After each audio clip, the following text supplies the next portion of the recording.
Greetings, everyone, and this is a very special impromptu Friday night conversation.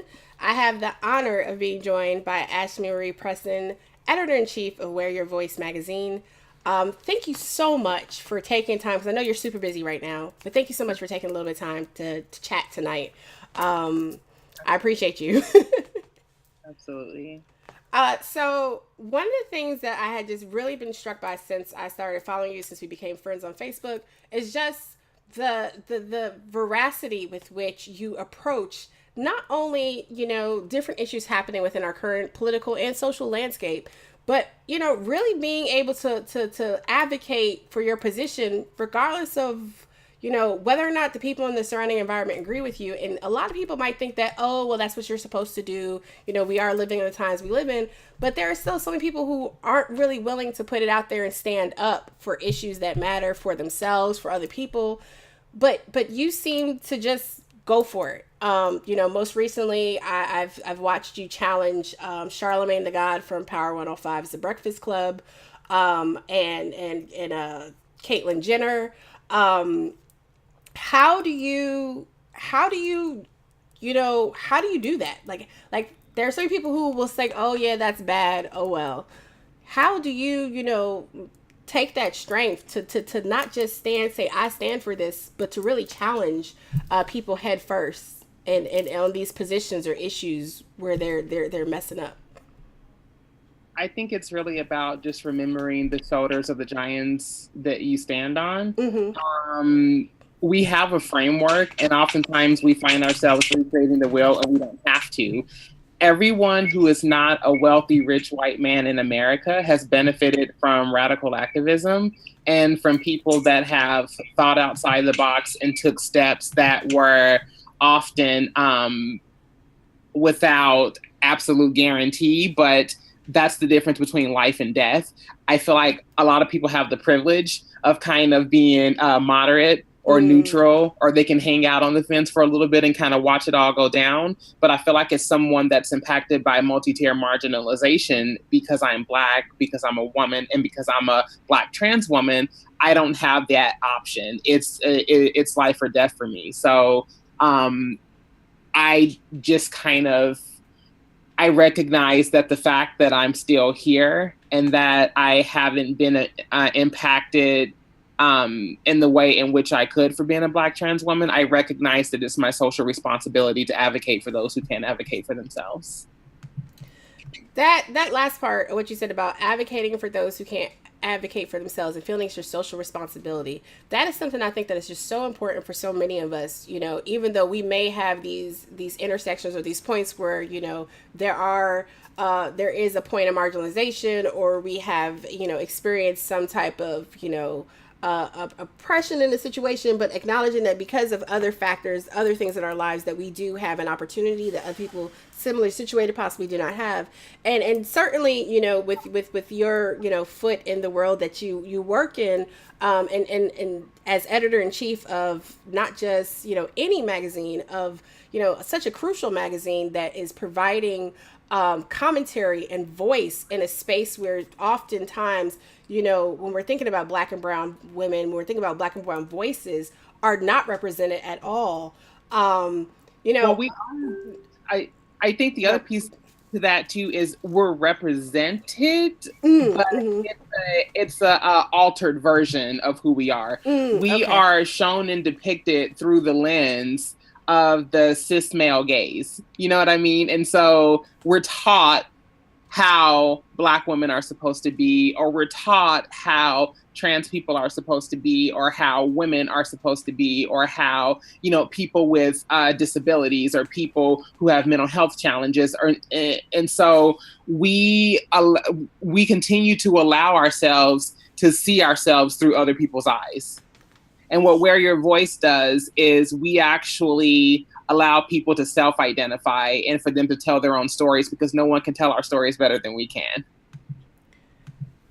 I like that. Just from some of the articles, I've just been seeing Wear Your Voice articles popping up in all different types of groups and stuff lately. It just seems like I had never really heard of it before, and then now I'm just seeing articles everywhere.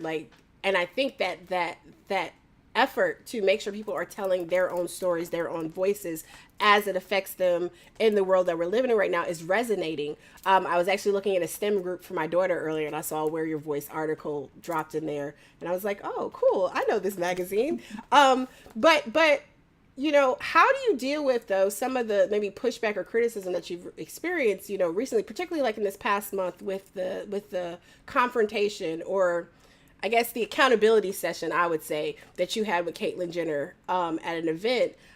You know, there are issues with her politics and other things that are problematic. I mean, we do have people who are so-called allies to our communities, to our movements, who do then go back to their own, you know, ivory towers and exist in their own, you know, space. How do you handle, you know, challenging, but also dealing with that other pushback that comes from people who aren't willing to occupy the space the same way you are?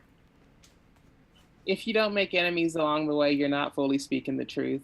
At the end of the day, I'm not doing it for the people that are in their feelings. I'm doing it for the people that are actually impacted. And I think I'd rather have a couple of people not agree with me and feel some kind of way, and then go check my inboxes and have all of these people that are saying, thank you so much for saying what I wish I could say, but right now I'm in an economic unstable place and I can't afford to say this or lose my job, or I can't afford to challenge, you know, these ideas and these forms of oppression in which I'm directly impacted by. And so to know that there are people in a position of privilege who can speak out against that, that's what's up. And I know that I've been given that. The other piece is that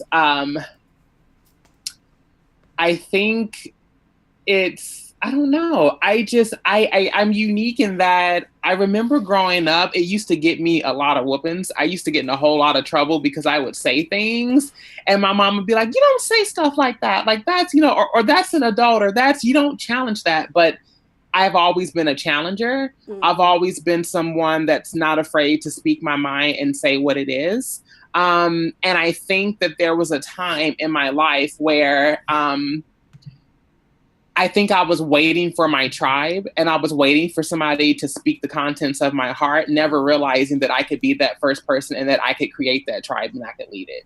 And so that's where I think a lot of my activism and a lot of my work comes from, is being in the space where I know I can't be the only one who feels the way that I feel, and I can't be the only one who thinks the way that I think and who's had the same experiences that I've had. So part of finding your people is kind of sending up that, you know, sending up that bat signal, you know, just to let people know that you're out there. And so what Wear Your Voice does in my own personal activism, in my own projects and different things that I do, is it's an opportunity to allow people to identify, creating that space for them to do that. Because as you pointed out already, in traditional media and in most other mainstream spaces, we don't see ourselves. We don't hear people speaking a narrative that we relate to.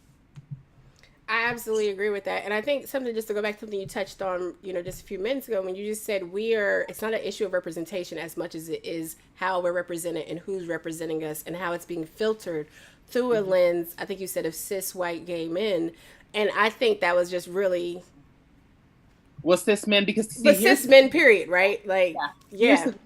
It's because it's about ownership. You know, we talk about slavery and instantly we think about our roots and, you know, kind of like the field slave and kind of some of the atrocities that happened in that era, but we don't acknowledge the slavery of, you know, and the ownership of our identity.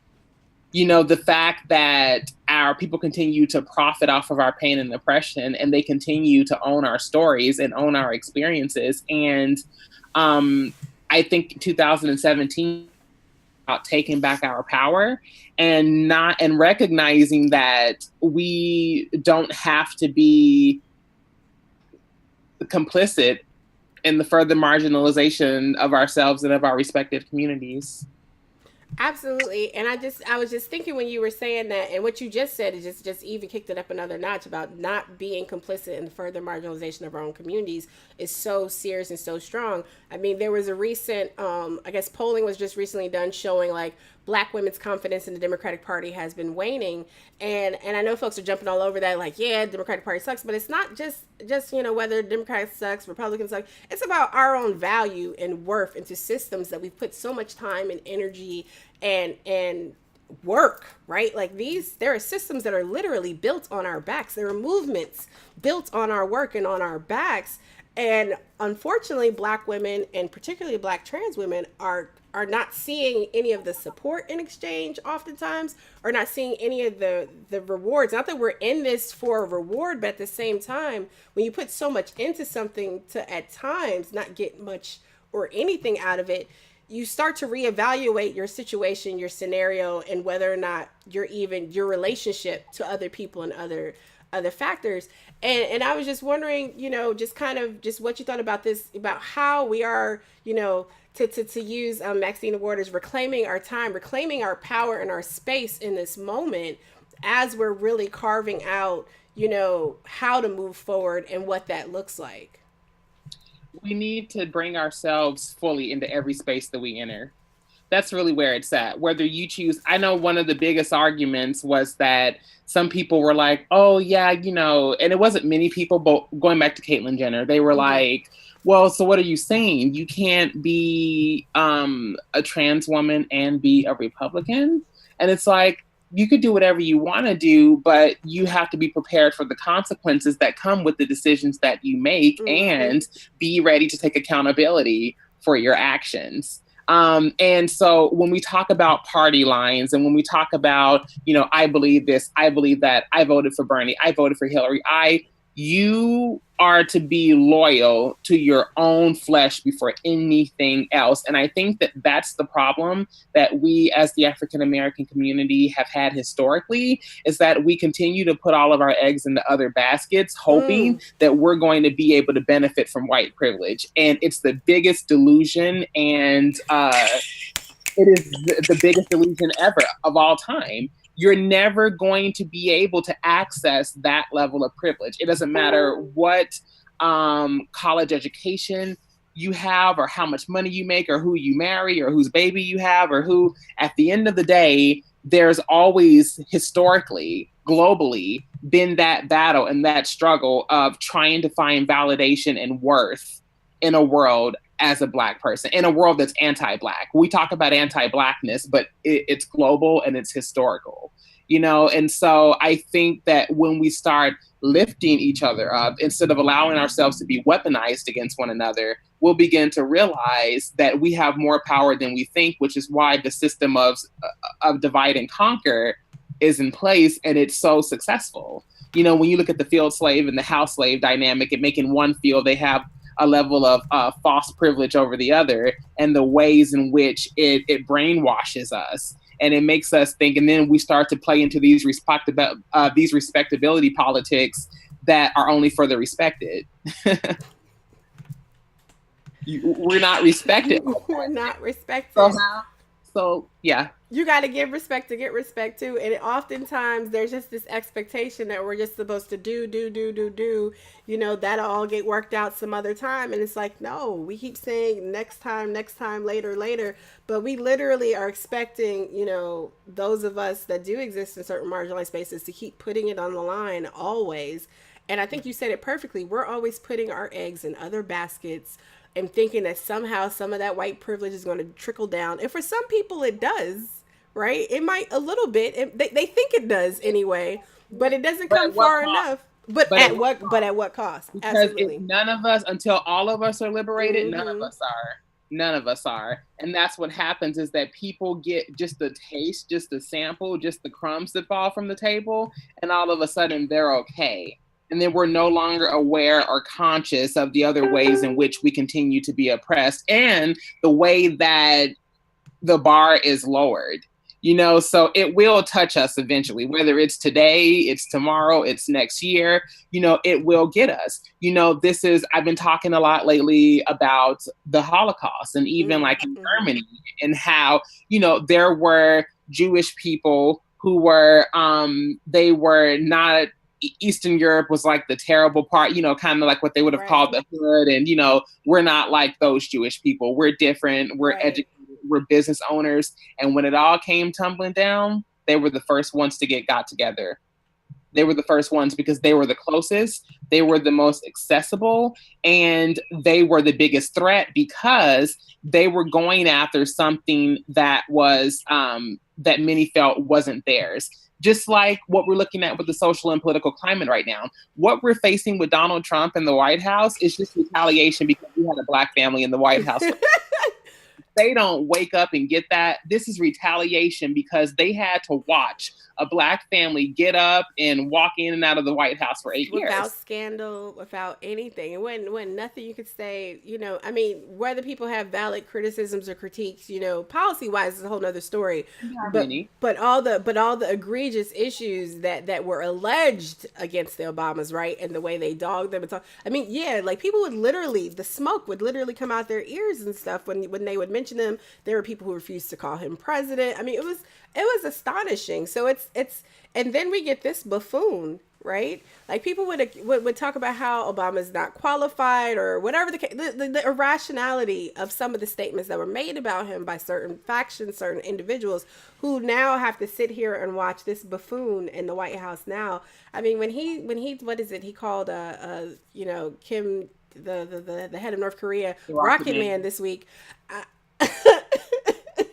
It's like, it's unfortunate because historically, these world leaders aren't the ones who suffer the consequences for their enormous egos. Absolutely. It's the people who do. It's Absolutely. us.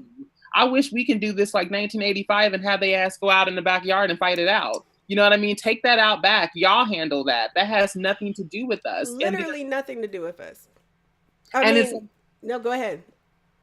It's just really unfortunate because there's this thing and there's this distraction game, like this optical illusion of it all, like the some of the trickery and the politics and the back and forth and the fact that we've never, in my lifetime at least, had a president that co-signed white supremacy. And that was what I meant when I was talking about them being mad about the last 8 years, is that right. When we had a Black president who was intentional, whether people agreed or not with how it was done, was a lot more intentional about being inclusive of all Americans. That was a threat to everything the white supremacy built.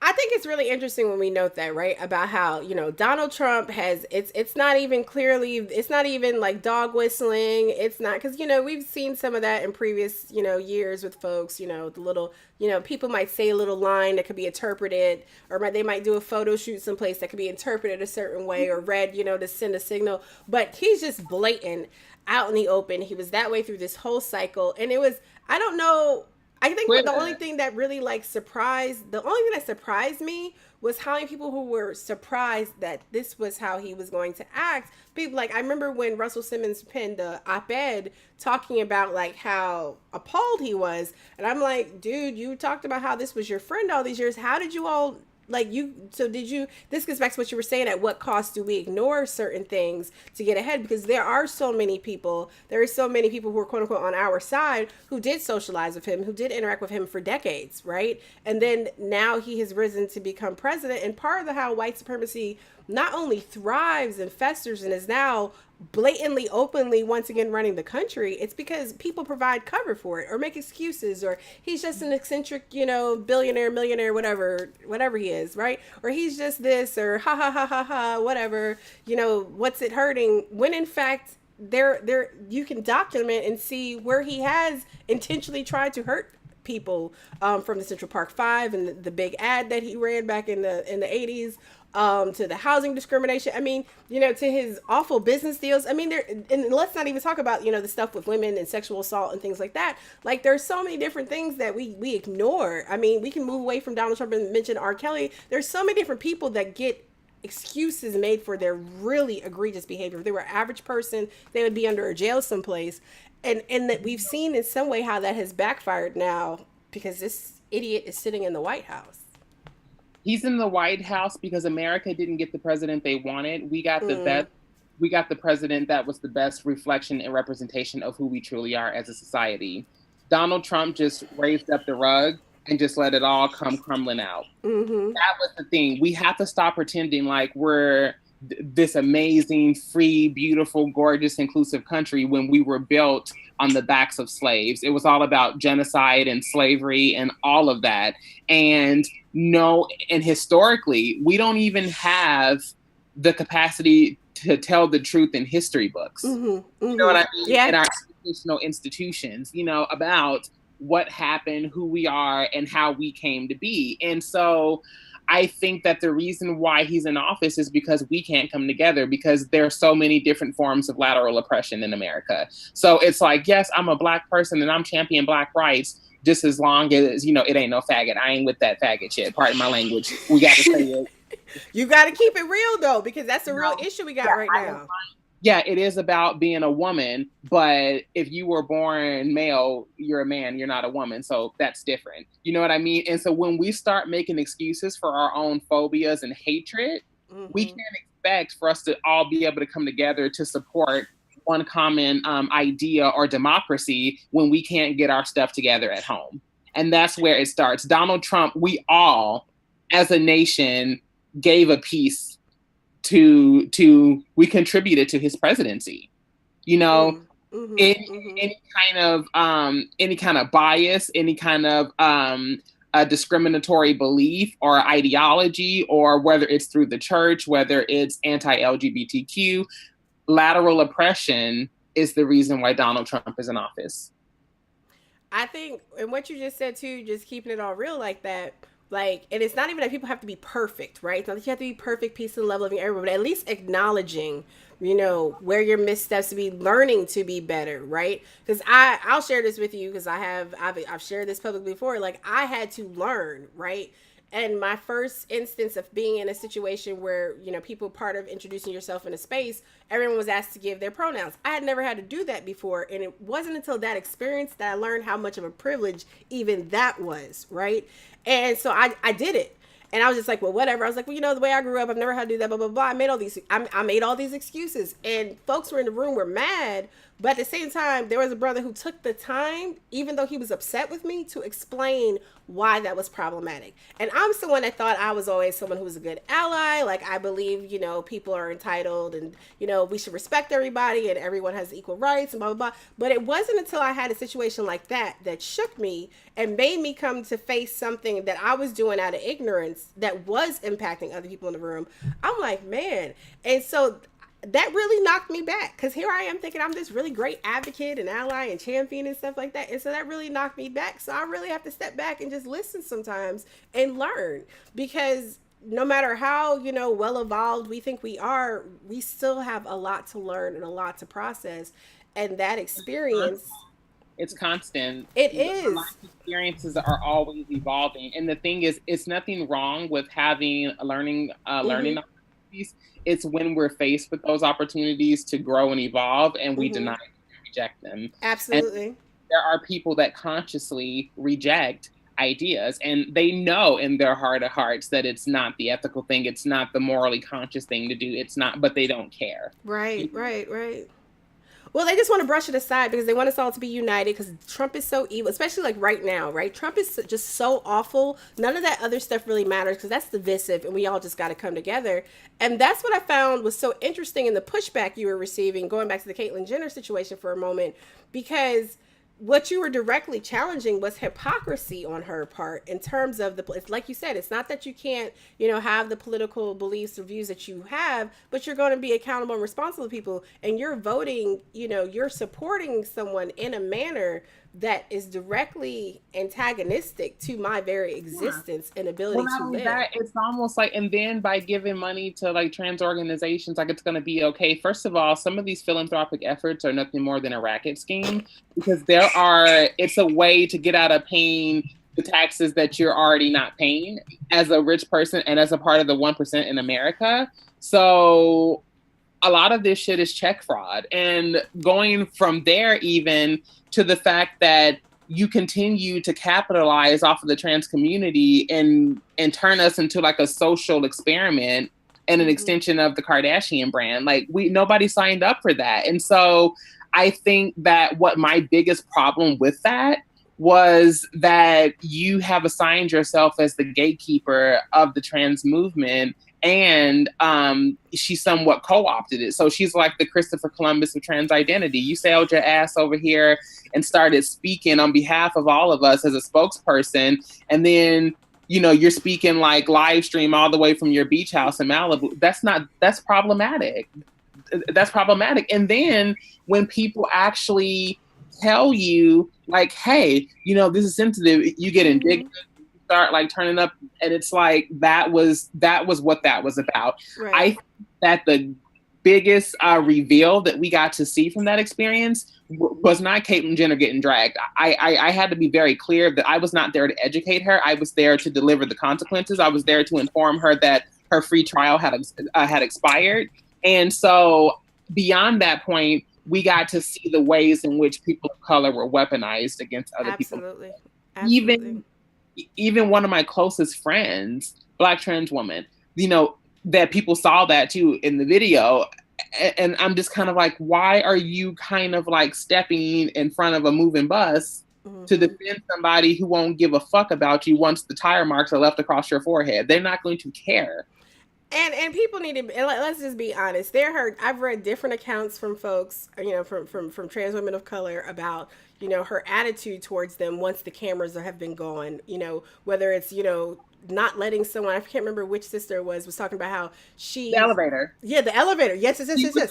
And guess what? She came for me. In fact, I put her on blast because she put a Facebook status talking about, she was like, well, I don't care, something. If somebody runs up behind me and does this, and she was being all extra. And so somebody sent me the screenshot, and she had unfriended me. So somebody sent me the screenshot. Mm-hmm. So I did a status and was like, you ain't got to be Destiny's Child to say my name, sis. I know you. I saw that. That was her. I didn't make the connection. Oh, wow. But I've seen there are so many accounts. She has been protested before, but this is a problem we have across these spaces, period, right? Like we have these people who do act as gatekeeper voices. They suddenly woke up and now they're hip to the movement, and it's a new platform for them. But this isn't just a platform, like you're cosplaying at our real lives. Yes. And this is like, I mean, I remember when because she would go and talk. I remember when she finally got pushed and she started saying the names of Black trans women who had been killed. And I was just sitting here like, they had cue cards. And they had cue cards. Oh, wow. They had cue cards and screen prompters, and she still couldn't get them all. It was one of those like 2 out of 5. Like, it's just this sick obsession we have with. It's the same reason why we have Donald Trump as president, partly, right? This sick obsession we have with celebrity and how like, oh wow, isn't it great because they said something today? And it's like, what does that matter when there's so many people that are actually struggling day to day? That it's great that you did this great spread and you're on the cover of this magazine and you're speaking and everyone loves you. Unfortunately, for a lot of women, period, that's not our reality, particularly if you're a trans woman living in America and if you're a Black trans woman living in America, right? Like there's a disconnect there. And so what I appreciated, even though it's not necessarily my experience, but I still appreciate and could understand putting someone, like you said, like this is your notice because you've been using us long enough and we done. It's not happening anymore. And that's why I was like, ooh. And then you took TMZ on with the 1, 2, 3 knockout. Yeah. And you know what this whole experience brought between her and Harvey Levin? Here was the deal. We can't continue to go out and tell would-be allies and the 1% and white folks and all these people how to treat us if we don't know how to extend that same respect and dignity and love to our own community.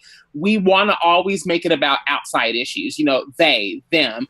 The thing is that a business or any kind of anything is only as good as its own inventory. Mm-hmm.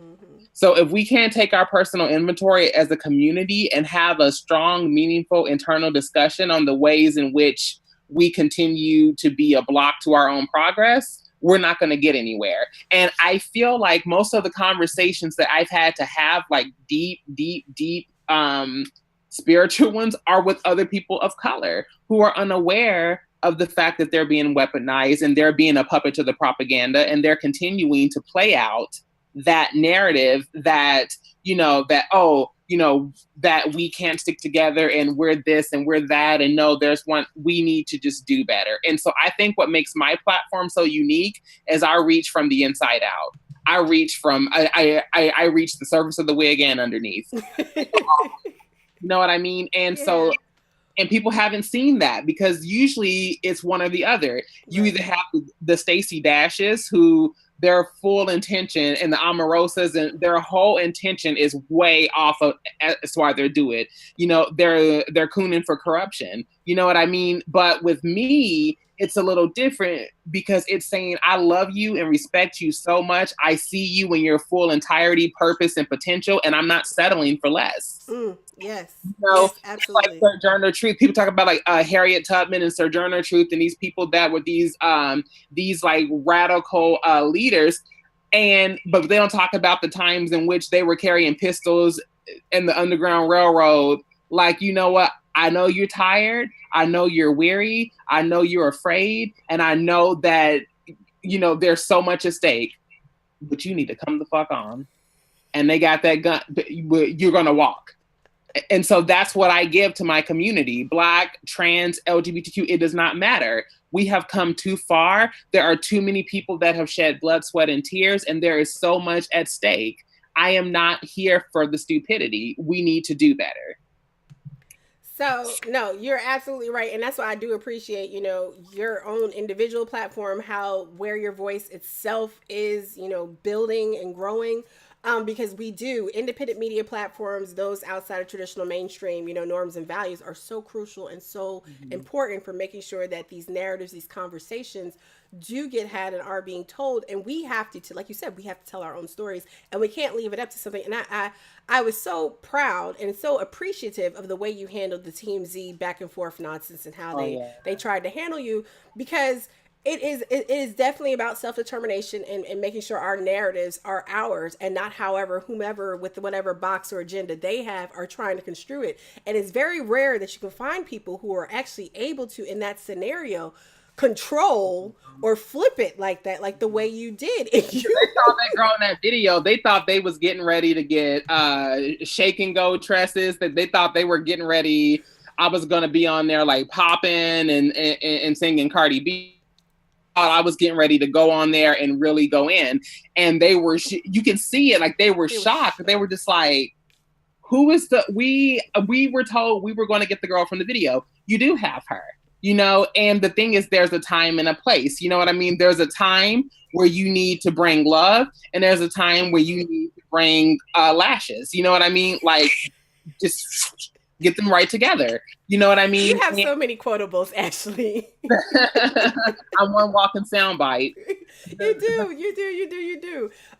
But just thinking, recently you were named one of Roots top 100 most influential. It just slipped my mind. Oh my god, because I was like I had it in my head. But I mean, I'm just like, wow, that's awesome. Like, how does being included in that list of, you know, people, how does that feel? I mean, I know, like, you don't seem like the type of person where this type of stuff like define you, or it doesn't necessarily, you know, you're still going to get up and do what you've been doing regardless, but it's still, it seems awesome to be recognized for the reach and value that others are finding in your work. It's interesting and powerful because Black trans women have to work 5 million times harder just to be seen, heard, and recognized. And I think it was a powerful experience to be acknowledged in that way by the African American community at large, because, you know, the African American community hasn't always been historically LGBTQIA affirming. And so it shows that we're taking a step in the right direction when you have people like The Root, people like Afropunk, you know, these like African American huge publications, which are like the equivalent of like Time magazine for like everybody else, you know. That's huge. I think it means more coming from the African American community than if it did from like the mainstream you know, publication, because it allows me to kind of tell my story. It makes people curious, like, how did you get on here? And it's kind of like, that's a good question, because I remember being the homeless, meth addicted, survival sex worker that sat on the corner of Santa Monica and Highland at 3:00 in the morning, not knowing where my life was going to go, how I failed God, and what I did to deserve everything that was happening to me. You know what I mean? And so the powerful piece of that, and the gift of that, is that there's going to be a girl who's out there right now, you know, using a computer at a library, or using a drop-in center computer or her cell phone, and she's going to be able to read about somebody that looks just like her, that experienced just the same exact thing she's experienced, and that they were able to come from that and still make a difference and still have a major contribution to unpack into society as a whole. That's why I do it. And so I love when I get into these spaces that are designated for, you know, people who've abided by the laws of respectability politics. And then I get in there, and then I just like let them have it, and I'm who I am, and I'm raw, and I'm unapologetic, and because what that's doing is making space for everybody else. Mm-hmm. And I think what happens is many of us get to a place where, you know, we've kind of made it, and so we want people to see us in a certain light, but I will never forget what my experiences have been, and I owe it to that girl from 2005 who was on Santa Monica Boulevard, who was sleeping behind Big Lots on Vine, you know, trying to figure out what I was going to do, or really just figuring out when it was all going to come to an end, just so I can just be done, you know. And I would have, if I never in a million years would have thought that I would be historically the first trans editor-in-chief of a national publication. I never would have thought that I would be recognized by the Root 100 as one of the most influential African Americans in 2017. I would have never thought that, you know, Yahoo and all these like major corporations will be reaching out to me to better figure out how to be diverse and inclusive and like legit, not just like how can we market, but really how can we learn from you? You know, I never thought I would have been a part of Coca-Cola's Next Generation LGBTQ Leadership Series. And I never thought that I would be going to DC to this like international LGBTQ leadership conference. And, you know, all of these, just so many different things, you know? And so, yeah, that was a long trip around really what it means to me. It means that I get to really expose other narratives and experiences that people often miss out on in these other spaces, because everyone's so focused on trying to look good and impress folks. It's not about impressing people. It's really about... I love it. I mean, and you're absolutely right, because even going back still to earlier part of our conversation, we've been talking about representation and the lens through which things are shown. Those are experiences, because like you said, because even if there are those people in these spaces, the few who may be there, they're not necessarily they've been told they can't talk about that stuff the way you just did, because you're not going to be able to make it. You're already going to have it hard enough. So shh, don't talk about that. That the only shot that we have at happiness is to conform to whiteness. And there's this kind of like evangelical, this pure, pristine kind of like thing that we put on whiteness. Like they're these amazing, like, you know, angels, and they're perfect, and we're these dark, corrupt, unworthy, invalid, subhuman individuals. And it's like, we have to challenge that. And so we have to start saying that, yes, you can be all of these things, and you can still be that. And you can come from that. And you can feel that way. And you can have these challenges. And everything that you thought made you broken, unworthy, and invalid are going to be the things that solidify you and who you are. And they're going to make you unbreakable and indestructible. And I think that 2017 is here for it. We're ready to start seeing more of these examples and hearing these stories, and creating this sisterhood and fellowship as a whole within our world, not just our country. We need to make this shit global, bring it all in, you know, that we're ready to like really just allow people to live and let live. Absolutely. Well, Ashlee, thank you so much for taking time. It's Friday. I know you've had a long week and you got so much more to go. But I really appreciate it. This has been awesome. And I'm just in awe. Not just because, you know, you're an amazing person, but just the candid way that you just share. And just keep it real, because again, like we talked about earlier, so few people, even in these moments that we're having right now, are able to actually just do that. Just acknowledge that we are in a watershed moment right now, and we do need people to lead from a very real, honest, human place, and you do that. So thank you, again. Definitely. We don't always understand it today, but we'll benefit from it tomorrow. And I think that if I could tell anybody anything, follow your heart and trust your gut. Majority of the time, our instincts will never fail us. And I just think that the more people continue to speak up, be unapologetic, and that they support other people too, then we have a chance of really just making progress and moving forward. Awesome. Thank you so much. And thank you guys for tuning in and joining me impromptu Friday night. If you missed it, you can catch the replay when I post it up. Peace.